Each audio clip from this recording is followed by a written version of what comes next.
He's intercepted at the goal line by Malcolm Butler. Oh my God! Davis is going to run it all the way back. Auburn's going to win the football game. Tatum drives down and throws it down. Wow! To throw, rainbows it down the right side for Kyle Pitts. He's got it. He's there. Touchdown! Oh my! Oh my indeed, everyone. Welcome back to the Sports Bits podcast with Moko, here to talk about all things Florida Gators football and Boston Celtics. You can follow me on Twitter at SportsBitsPod to get updates on when I upload. I will also be tweeting live takes and reactions to the games being played that day. Please leave a 5-star review on Apple Podcasts, and if you're on YouTube, please like, share, and subscribe. It would be much appreciated. All right, time to get on to the Gators news. There's not much to talk about, really, so I want to go like a rapid fire from all the things like, players returning or, transfer portal stuff. So I wanted to get started on the returners that are like, big stars from last year that we would probably make an impact next year on the defense mainly, because we're going to be talking about like guys like Trey Dean, Jeremiah Moon. Brendan Cox, we are not sure. I think he said on Twitter he's going to be returning, so we're going to say he's returning for now. So this is the main returners, but we also have a lot of guys on the transfer portal. So for right now, talking about Jeremiah Moon, I mean, if Ventrell Miller does not come back, I think he'll be a great guy in the linebacking room. There's also other guys. I think they're going to try to push Trey Dean up there, which is probably not a smart thing. But also I haven't wrote down all the guys, but there's going to be a big list of guys coming back for the linebacking core. Amari Burney, we got David Reese, Mohamed Diabate will also be back. We got younger guys like Teron Hopper and Derek Wingo.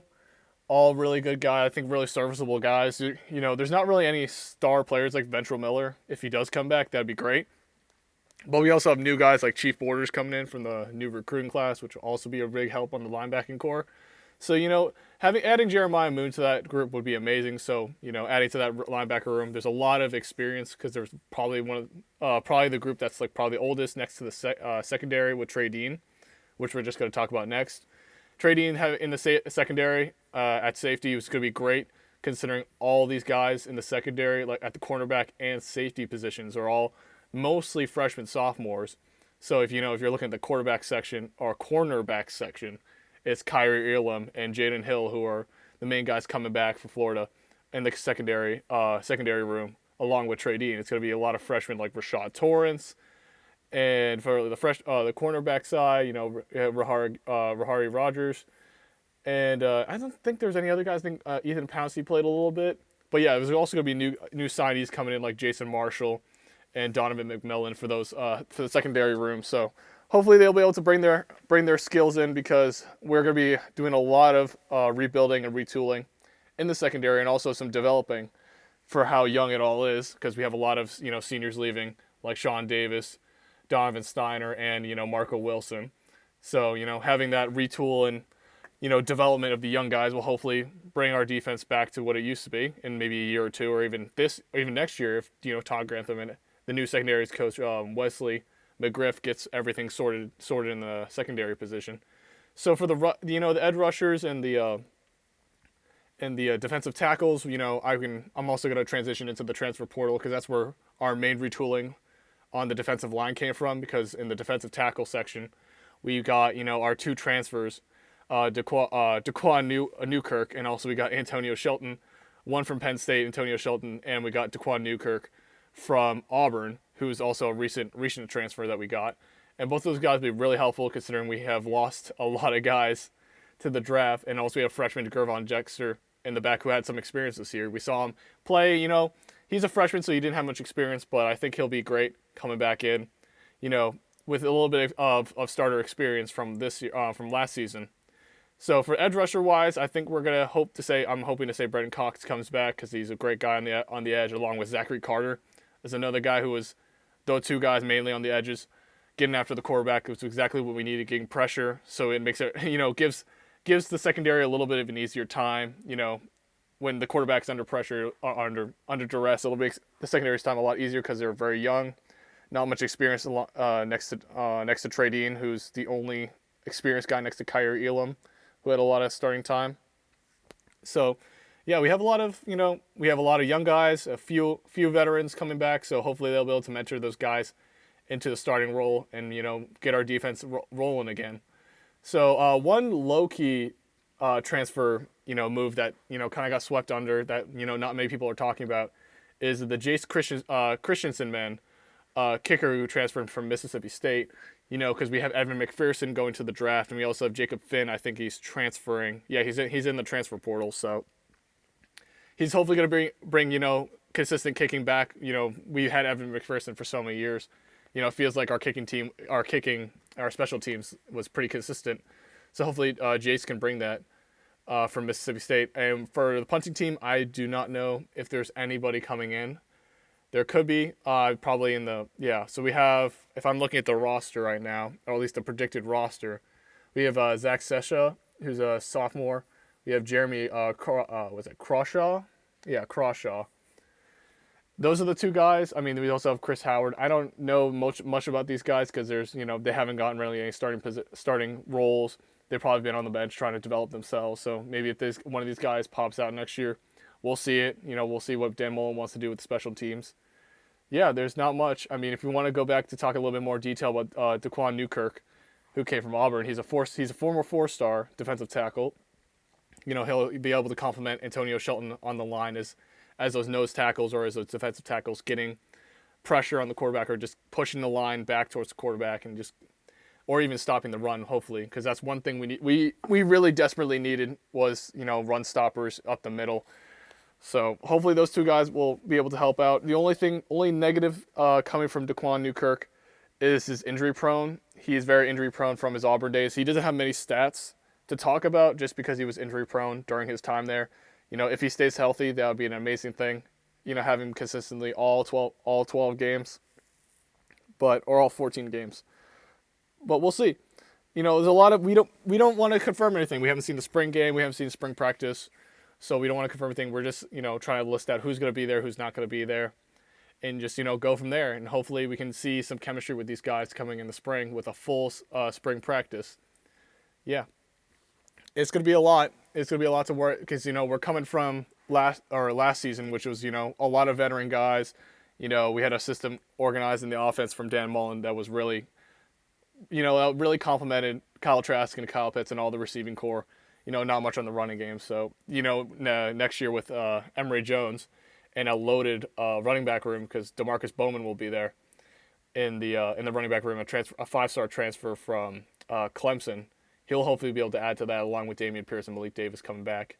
And, the low-key, I think the next, star running back who's going to be getting a lot more work next year will be Naquan Wright. He's definitely, I think, the guy, for what I've seen this year, if we're going to continue like a more passing, hybrid pass-run kind of, I could say like pass-run like option with the running backs. And if we're going full power, I mean, we have DeMarcus Bowman, we have Dameon Pierce. I think we can push that along with, having Emory Jones as a mobile quarterback would be helpful to get the pressure off the running backs next year. And for the offensive line, I did not have much to say because we had a lot of guys coming, a lot of guys leaving for the draft, a lot of seniors and stuff. But we do have a few guys that are, we still don't know about, like Forsyth, DeLance, and Stu Reese, that are all making decisions right now. We don't know if they're coming back. And the rest of them, there's not many people I see in the list that are, they stick out like a sore thumb kind of deal just because we haven't seen too many of these guys because a lot of them are freshmen and sophomores. They probably haven't gotten too many reps, in games. So, we don't have much of a sample size to work off those guys. But, we'll see. We'll see what they do because they really need to develop this offensive line, especially if we have to protect Emory Jones, who's going to be running a lot probably if we're doing like a run pass options or QB power run or design QB runs. You're going to need a good offensive line to protect the running backs and Emory Jones if we're going that route next year. So yeah, we'll see how they do. It's a lot of we'll see kind of deal. But I keep saying it, but there's a lot of development needed from the young guys and a lot of old guys that are coming back are going to have to help develop, mentor and develop these guys. And along with the new coaching staff that are coming in, there's also another new headline that just got released about like a couple days ago about the linebackers coach who's actually going to Michigan. So we're going to have to also find another guy to fill that role in next year because, the linebacking core was really good this year with Ventra Miller, Amari Burney, and all those guys. So we're gonna have to see how that that ends up in the linebacking room. But yeah, that's really all I got. there's gonna be a lot more on the Boston Celtics side if you stick along or stick around for that, because we're gonna be talking about the James Harden trade and how that affects the Boston Celtics in the East, because there's gonna be a lot of things to say, and also we're gonna talk about the recent slate of games. There's only two just because of the COVID cancellations. We only had one game of the series from the Orlando Magic, and then we had one from the Knicks that was really kind of a depressing game. We'll talk about it later though. So I will see y'all next week if you were here just for the Gators content. But if you're here for the Boston Celtics content, please stick around, and I will see y'all in a minute. And we are back. So I transitioned to Zoom just because I got my friend James back, because we got a lot to talk about today, and I think his opinion will help, because also I didn't really watch the Knicks game compared to he did. He actually did watch the Knicks game. I thought it would have been a blowout, and we would have been cleaned up, but we didn't. That didn't happen. So I guess he can give us a little input. I mean, I looked at the stats; it was kind of sad, but we can talk about that later. So first things first, that really affects. Oh, sorry. If you want to say anything before we get started. Oh no, I mean, all I was gonna say is that it was just disappointing for the Celtics to lose against the Knicks by such a far deficit. I mean, it honestly, you would think that with the talent of Jaylen Brown, that they would at least get somewhere close, if not beat the Knicks, because they're already not that, like, one of the, I would say statistically on paper, their roster looks like one of the worst teams in the league, which is shocking that they're doing decent right now and not actually losing that many games. But that's all I got to add in. Yeah. No, we can talk about it more, but I think the most important thing that came out of this whole last week is the James Harden trade. Just because the only reason I want to talk about this, we're a Boston Celtics podcast, but the main reason I want to talk about this is because he moves from the West to the East, which means he's going to be a contender along with the Celtics. So the full details is that, he goes to the Nets, which is going to be we already had to worry about them with Kyrie and KD. But now the Nets get James Harden. So the Rockets get Victor Oladipo's, Karuk's, XM, a bunch of picks. The Pacers get Karis LeVert, and the Cavs get Jared Allen, Prince, which is also another concern. But main thing is the Nets, which we'll go into detail a little bit. I mean, first impressions on this trade. What are your first impressions on this? I think that it's huge. I think that it completely shifts the balance between the West Conference and the East Conference. It's been almost 20 years since the East has been considered by fans as the better conference, and now since James Harden has came to the Nets, I think that has completely shifted the balance of it. And the West looks maybe arguably weaker than the East right now. So I think that James Harden going to the Nets was huge, and yeah, I mean, I think it's a big deal, and it could drastically change the weight of how the conferences are. Along with that, it's also has its downside by putting that much pressure on the Nets. I mean, it is realistically championship or bust for them at this point now. Yeah, I mean, they really don't have a future after trading away all those picks, plus Karis LeVert, a couple of young guys like Karuk's. So, I mean, it's funny how you say like the East is considered weaker, even though, I think we have a more if you look at the win-loss in general, like it's very I think we have more wins on our side than losses. Oh yeah, definitely. But, definitely. you do have the two juggernauts of the LA teams, both have over 10, 11 wins. And you can't forget the sleepers, like the Warriors still, when Klay Thompson and Curry are both healthy, they're still unstoppable. Wiseman's having a great season. Oh yeah. Yeah, I mean, it definitely. I think Harden going to the Nets balances, but also unbalances the conferences, because, like I said, Harden's that big of a player that he can impact that much for a conference. And when he was on the Rockets, even though he didn't go far in the playoffs, their team was very dysfunctional, and it was kind of clear on court, especially during this season, how unhappy he was in all those post-game interviews that he had, saying that chemistry's off and that he's just not having a good time with teammates and they're not meshing. Yeah, every fan was like, what the hell is going on with this? But yeah, the main, I don't really want to talk about the details with the Nets and stuff. I mainly want to go into how this impacts the Celtics, because we are a Celtics podcast. So, we are doing pretty good. We are second in the standings. This is still early though. And if, the Nets find a way I'm going to assume the Nets are going to find a way to include James Harden in the game plan, so it doesn't affect KD or Kyrie shots or the rest of the guys' shots. So I'm assuming they're playing at their best potential with James Harden. How does that matchup look like to the Celtics? I will give my input after, but what do you think about that? Like the matchup with the top three of their guys versus all of us in the Celtics. To be honest, I think that they're a very beatable team. I mean, you have to take into account that yes, even though in his debut for the Nets, Harden got a 30-point triple double. That was without Kyrie, and Kyrie has been kind of hurting the Nets, to be honest. So I think that the with a full strength Celtics team, they could easily beat the Nets. Especially if Tatum and Brown both have really good games. Marcus Smart's always going to put up some decent numbers to help out. You got guys on the bench that will. You got to definitely. The Celtics definitely have a deeper bench than the Nets. That's without a doubt, and I think that could be a huge game shifter, especially with Tatum and Brown playing as well as they have been. So that's what I got to say on that topic. Yeah, I mean, the matchup was tough because we've had seen in the past where like big threes have there are too many egos that need shots that it's gonna Exactly. be a detriment to the other players. Mhm. So that as I'm saying, this is their best potential. I think their best potential, like if they, Harden plays a little more off ball, Kyrie's the main ball handler, KD plays off ball like he did with the Warriors. I think they will definitely beat us.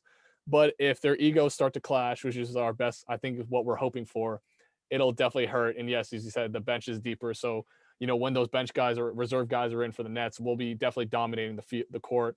And I Mhm. think our rotation is definitely set up to be, we'll at least have Brown, Tatum, or Smart or Kemba on the court at one time, even when their reserves are in. So I think we'll be fine. And they can Right. do the same thing too. They can spread out their stars so they don't have to play the stars all three at the same time. Mhm. So, we can always have a guy, to match up on them when that happens. But overall, I mean, it looks. I mean, I already had to worry about the Nets. Like as I said last time, the teams I worried about was the Bucks first, and then the Nets. I thought Right. we're gonna figure it out, and then we're gonna be like number three, and then the Sixers right behind them. Mhm. Maybe the Sixers will pull up, in front of them, and we'll be four. I don't know how I'm gonna like predict the rankings, but the three, I guess, definitely the four teams we have to worry about are the Nets, the Bucks, and the Sixers. Yeah. Yeah, it's gonna be a lot. And I mean, you see the Knicks just completely wreck us, and it just does not give me hope, But we'll talk about that a little bit later. Yeah. The last thing I want to talk about mainly with the Harden trade is that we heard about him playing a little more off ball and stuff. He said he'll play off ball. Like a lot of comments from Steph Curry and stuff said like, oh, I'll play off ball. Like I don't want you to have the ball. It's just because D'Antoni made the system Right. to make me primary ball handler and stuff. So I mean, do you see that happening? Do you think Harden will put down his ego just a little bit to take a little bit less shots and let Kyrie run the offense? I think that he will to a certain extent. It's tough to say because like I said, with his debut, I mean, it seemed a lot more of the same that we've seen from Harden and KD. I mean, he said that he wanted to stray away from ISO ball because he's done that for so long. I think that during when I watched his debut, to me personally, it seems a little bit more of the same. But again, like I said, that we still haven't seen Kyrie play with the two of them, so it could be completely different. Kyrie could be really taking up the ball as much as possible, and James Harden's going to be off ball a lot. But it's up in the air. I think that um, that all three players are great isolation players. It's just a big question mark on how all of them can be playing together. And I think that for the key for a lot of teams for to beat the Nets is going to be locking up KD. And like you can take the chance on Kyrie or Harden having a really good game, but so long as KD I think is locked up, like that's the biggest problem on the court for anybody in the opposition. So I think that could be a huge game changer for a lot of lower level teams. Even somebody like, I don't know, like Toronto, they could possibly beat, the Nets just by locking up KD. But like I said, it's a big question mark because we still haven't seen all three of them play together. And hopefully we'll be able to see that soon if Kyrie actually wants to stop, being annoying to the media. I agree, dude. It's funny how you said like Toronto like is a lower tier team, and you think with like Pascal, Van Fleet, and all like Chris Boucher, you Right. think they would be like a mid-tier good team, like an 8th seed. And they But still we'll have see. Kyle As I Lowry said, too. yeah, And they he's still got Kyle still, Lowry. So as I yeah. said, the season hasn't fully developed yet, hasn't fully marinated, so we don't know. There's still the rough raw, beginning of the season. So, Mm-hmm. we're gonna transition to the next, game comparison. I'm gonna call it like a game comparison between the Orlando Magic and the Knicks because Right. those two games were very polar opposite. I looked at the stat lines. I watched the Magic game at least, and they were complete polar opposite games. And the Mm-hmm. first thing to highlight, of course, Jason Tatum, Rob Williams are the main guys that were out. So, Yep. it's understandable. We still had Brown, Smart, and Kemba's back in the Knicks. We can discuss about that later because I think he may have hurt the team a little bit more than helped. That's just my opinion. But just going off these couple stats, I want to read out first and get your opinion on them. So just reading this right now. So I'm going to go off offensive, defensive ratings. Okay. So for the Magic, they're 26 in offense, 21 in defense. And then the Knicks are 27 in offense and 8th in defense. Which is impressive for the Knicks. That is Exactly. really impressive for the Knicks, and they stepped up huge defensively this year. And honestly, I'm shocked. I mean, I didn't think that a bunch of those young guys were going to be able to, pull off that kind of efficiency. But I mean, Julius Randle is having like an MVP season. I mean, he's really going off. Like I wouldn't obviously, that's a stretch, but it's definitely like in conversation right now. I mean, he's putting up big numbers. He's having the best season that he's been having before, and he's had a long drought of not playing well for a lot of teams. So the fact that he's stepping up now is huge for the Knicks. It's funny how we all thought KD, Kyrie are going to the Knicks. I guess they didn't really need them, huh? They're doing all right themselves. They're doing okay themselves, yeah. So the main thing I wanted to highlight, at least for stat wise, was the true shooting percentage for both teams, like the team totals. This is the Boston's true shooting percentage on each game. So on the Magic game, their true shooting percentage was 64.3%. And then if you go to the Knicks, Boston's TTS, I'm going to say CTS, was 38.3. Yeah. And it also correlates with the effective field goal percentage as well. They're very similar.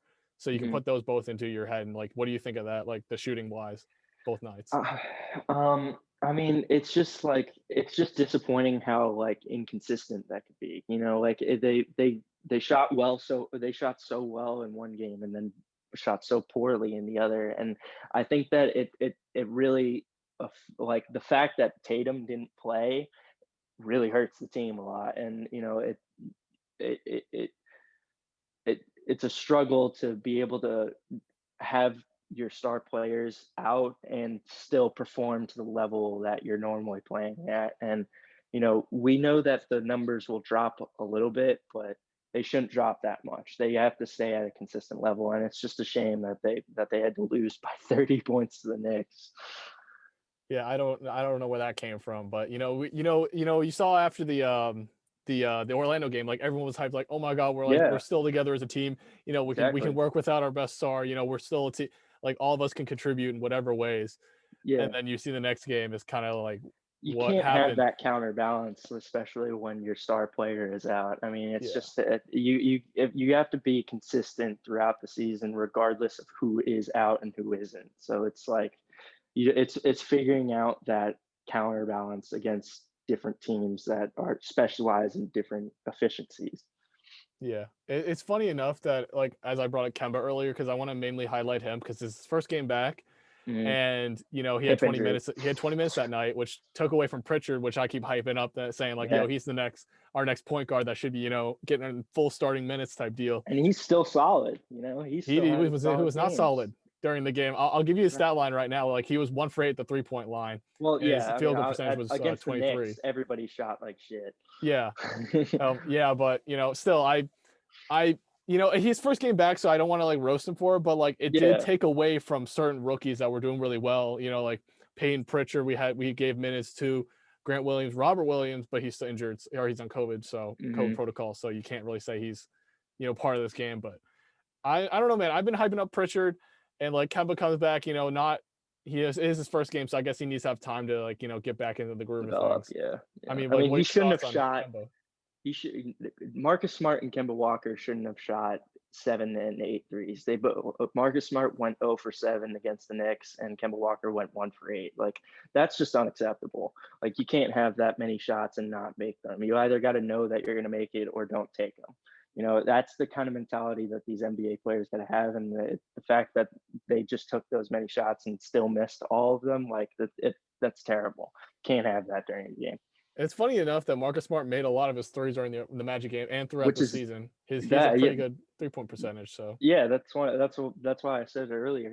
Like you can't have these you can't play really well against certain teams and then drop off against other teams, especially when Orlando and the Knicks really aren't that far off from each other on the standings. They're relatively similar teams if you look at it statistically.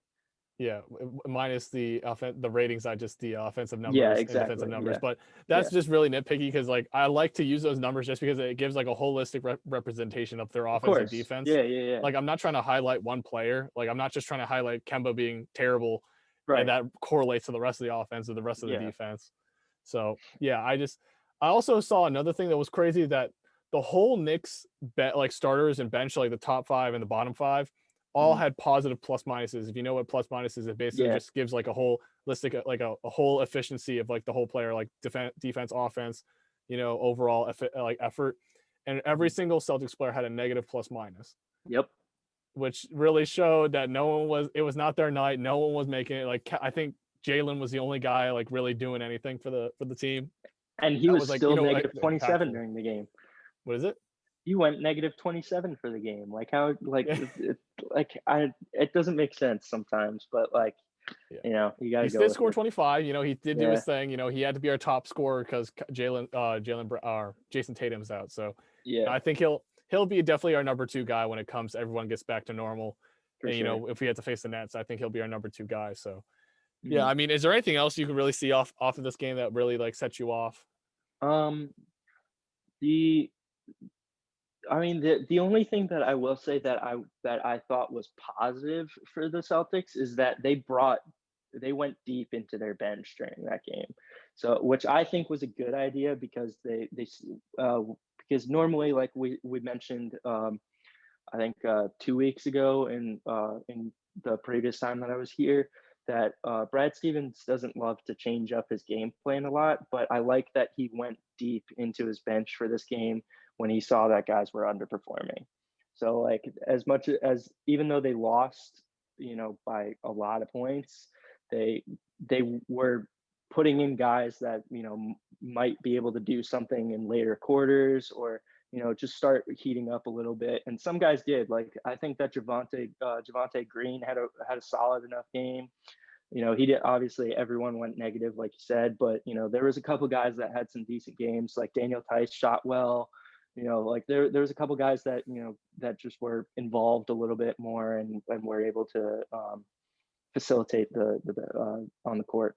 Yeah, it's funny enough that you were kind of you were a little bit trashing Tice last time you were here, just Yeah. because we were hyping up Robert Williams, we're hyping up Grant Williams, we're hyping up the other Hmm. centers, and we were like Tice doesn't really seem like the guy, or like even Tristan Thompson doesn't seem like the guy to be at the center position. We should put those young guys in. I It's just don't think interesting, that he's seeing like, some of these guys. yeah, I just don't think that Tice should be the centerpiece for, being the starting center. Like he's a solid backup. He can perform when he needs to perform, and he's not that bad on offense as well as defense. He can go both ways. But the problem that arises for me is that he's got a lot of younger guys behind him that can't have further potential for their ceiling rather than Tice. So that's where I'm coming from. I don't hate Tice. I don't think that he's bad, but like I definitely don't think that they should, make him the starting center. I feel like there's better options out there. That's fair. Yeah. And quick question about the Knicks. Do you Mhm. believe that they're a legit like eighth, seventh seed in the East with this kind of with like the past performances? Like they haven't. I don't think they've lost a game since like the beginning of January, so they've done pretty well. Yeah, I think that they could easily slip into the eighth seed. I don't think that they'll probably get anything above that. They probably won't be a 7 or a 6, but they could easily slip into the 8 seed, but if they continue the way that they're playing. But personally, I don't see it at the end of the season, but I wouldn't be surprised if they got the 8 seed at the end of the day. Yeah, I mean, it's fair. I mean, it's just like a one game slate. As I said last time, I don't like to like nitpick one thing and say like that's my prediction for the future because like off of Yeah, one game. But yeah, I mean, looking at it quickly before we ended up because I don't really have anything else that really seemed worthy of talking about. But mainly right. the offensive and defensive rating for the Celtics, they actually went down. The offensive rating went down a little bit from the last time we talked. It was 9th and it's now 12th. But their defensive rating went from 21 to 17. Which is I mean, good. I don't know if I've seen really any defensive improvement. I don't know if you've seen that, but it seemed to get a little bit better. Yeah, I don't know. I mean, during the Knicks game, obviously, I would say that I didn't see much improvement. However, I do think that they're starting to get into a groove of things, and that they're starting to build up that chemistry on defense. They already have it, I think, on offense. It's just making sure that they can bring that to the defensive side. I mean, their offense is basically just pick and roll with the top players, or like just run Marcus Smart on the floppy and get him open on three type deal. Hey, But it that's just works. how I see it. It works, man. I Pick mean, and roll might be the oldest thing in the game, but it works almost with like 80% of the time. I mean, I wish we had like some faster guys that can incorporate like a Golden State Warrior type offense where it's a lot of like Yeah, off ball movement, a lot of fast a players. lot of But our kickouts. guys are a lot Yeah. bigger. Like we Hmm. have Jalen Brown and Jason Tatum as our main guys that are a little bit bigger, and they're not as fast as like a Pritchard or like a Right. Marcus Smart who can run that kind of like off ball screens and runs and try to get open on the three. But Definitely. we work with what we got and try to make sure we have a game plan that works with fits our guys, fits a system that that can really shine, make our stars shine, or even make the little guys get some clear, better shots. Hmm. So yeah, I mean, this is still. I mean, we should not discount the Celtics just because of this one Knicks loss, but Definitely. we Definitely. should They're wait till the midseason mark before I start making some like, oh crap, we're not gonna make it, yeah. or like we could definitely compete against the Bucks and the Nets. Yeah. They're Yeah, I definitely mean, still in it though. They're definitely still in it. They have time. They have the overload of talent that they can abuse on people. So, like I was saying earlier, like I totally think that if the Celtics are healthy and they're good, like they could totally crush the Nets. Like so long as like I said before, that if they lock up KD, that like that Nets game would be a blowout in my opinion. The Celtics could easily beat any team in the league in my opinion. we'll hope so. I mean, so the next couple of games are the 76ers. So we'll see how we fare because that's a pretty good team, and we can judge our little It's a solid judge our matchup. our thing with that because we have two games back to back at Philly. So Hmm. and then we'll see the Cleveland Cavaliers after that. So I mean, they're an Yeah. upcoming team, and also they have Jared Allen now. I mean, I don't know what you're. Have you watched any of the Cavaliers games to give any opinion on how they are? I haven't watched a lot of the Cavs games, but I will say I've been hearing a lot of rumors that the Cavs are thinking about shipping Drummond out and making Allen their centerpiece, which would be huge in changing the age for potential because Jared Allen's obviously very young. You got really good talent in Sexton and Garland. Those the three of them could work really well together and be a really good future big three in my opinion. I mean, we'll see because I mean the Cavs haven't really had much since LeBron left. They had Exactly. Yeah. Kevin Love, but he's like injury He might prone, get so shipped out too. he might get shipped out just like he did Yeah. in Minnesota. So we don't know. Hmm. We don't know. Only But yeah, time I will mean, tell. these next slate of games look like a lot of fun games. We do get to play the Lakers later, which is going to be a really fun game. That should be very interesting. And we'll seeing LeBron and Tatum again. Hopefully, we can get like a crazy highlight clip of LeBron getting blocked by Tatum again or something like that, or getting dunked on. Yeah, I hope We'll Tatum see. dunks on him. That would be great. That But would yeah, go I think that's viral immediately. what is it? That would go viral immediately. Oh my god, it did last time. Hope to do it again. But yeah, that's it for the Celtics side of the Sports Bits podcast. So, next week I don't really know what we're going to talk about because it's just a crazy season, and plus, at least on the Florida side, there's not much to talk about. There's just a lot of transfer, a lot of coaching movement, and we don't really have much. We have the guys, the recent what is it? The recent signing class, recent signing class moved enrolled on campus. So we'll talk about those guys next week. For the Celtics side, we're probably going to talk about the Sixers games. Those are probably going to be big games, Yep. especially if they don't get canceled by COVID. So hopefully that doesn't not. happen. Yeah. Yeah. Till next week, guys. Peace.